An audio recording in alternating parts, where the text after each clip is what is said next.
అందరికీ నమస్కారం అండి. ఈసారి వీడియోలో 40 సంవత్సరాలు పూర్తి చేసుకుంటున్న జయసుధ గారి స్వంత చిత్రం అక్కినేని నాగేశ్వరరావు గారితో తీశారు 'ఆది దంపతులు'. ఆ చిత్ర విశేషాలు చూద్దామండి. ఈ చిత్రం జూన్ 20, 1986న విడుదలైంది. అంటే నేటికి 40 సంవత్సరాలు పూర్తి చేసుకుందనమాట. ఈ చిత్రానికి మూలాధారం హిందీ చిత్రం 'ఘర్ ద్వార్' 1985లో వచ్చింది ఈ చిత్రం. ఈ చిత్రానికి మూలాధారం అదనమాట. 'ఘర్ ద్వార్' బేసిస్ మీద తెలుగులో 'ఆది దంపతులు' పేరు మీద తీశారు.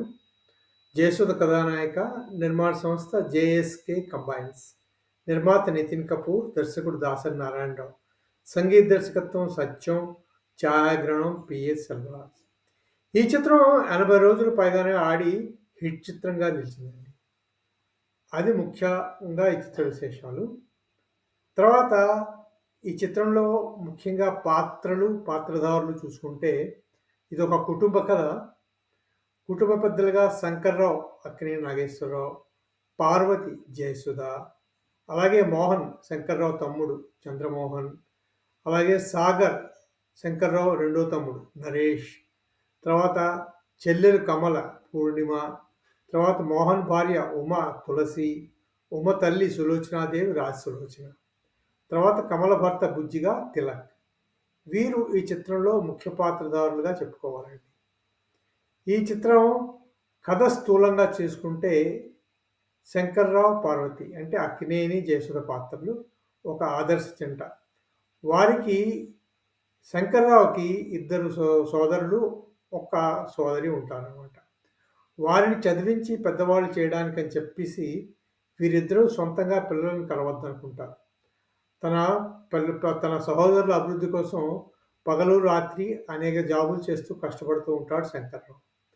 అది చూసిన చిన్నవాడు సాగర్ అనారోగ్యానికి గురైనట్టు నటిస్తాడు.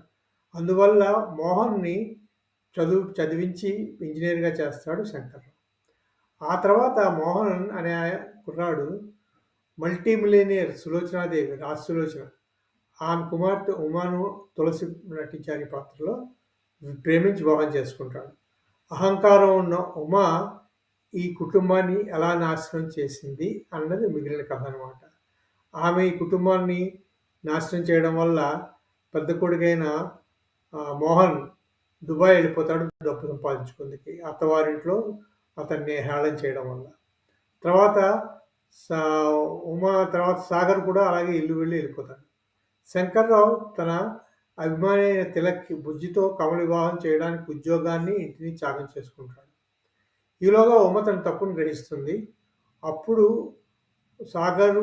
సాగర్ ఆమెను గుండాల నుంచి రక్షిస్తాడనమాట. మోహన్ వారు అందరూ కలిసి వచ్చి శంకర్రావుని పార్వతిని వెతుక్కుంటూ వెళ్తారు. కానీ అప్పటికే శంకర్రావు పార్వతి జంట అనారోగ్యంతో ఉంటారు. చివరిలో వారిద్దరూ కన్నుమూయడంతో సినిమా ముగుస్తుంది అనమాట, విషాదాంతంగా ముగుస్తుంది. అదండి స్థూలంగా చూసుకుంటే చిత్రకథ. 'ఘర్ ద్వార్' అనే హిందీ చిత్ర ఆధారంగా తీసిన తెలుగు చిత్రం ఈ చిత్రం అనమాట. ఇందులో పాటలున్నాయి, ఒక 6 ఉన్నాయి. సంగీతం సత్యం ఆయన చేశారు. పాటలు సిరివెన్నెల సీతారామ శాస్త్రి గారు 5 పాటలు రాశారు. దాసరి నారాయణరావు ఒక పాట, అప్పలాచారి ఒక పాట రాశారు.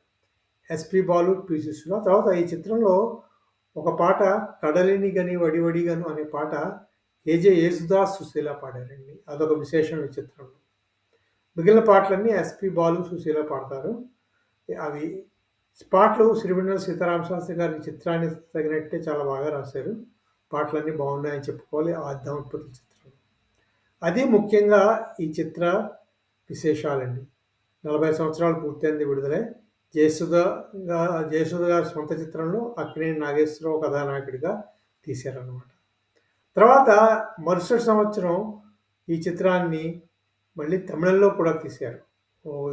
ఈ మన ముఖ్యంగా తెలుగు చిత్రం ఆధారంగా చేశారేమో అనుకుంటాను. 1987లో వచ్చింది తమిళ చిత్రం. ఆ చిత్రం అందులో శివాజీ గణేశన్, లక్ష్మి నటించారు ముఖ్య పాత్రలో. కుటుంబం ఒరి కోవులై అనే పేరుతో తీశారండి. 1987లో వచ్చింది ఆ చిత్రం.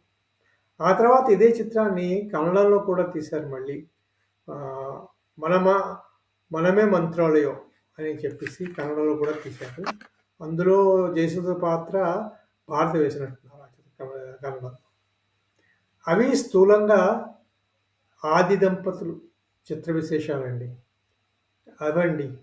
ఈ చిత్రం గురించి ఇంకేమైనా విశేషాలు తెలిస్తే కామెంట్స్ బాక్స్‌లో పంచుకోండి. మళ్ళీ ఇంకో వీడియోతో మరో చిత్ర విశేషాలతో కలుసుకుందాం. అంతవరకు సెలవు. ఈ వీడియో మీకు నచ్చితే సబ్స్క్రైబ్ చేయండి, షేర్ చేయండి, లైక్ చేయండి. Thank you very much.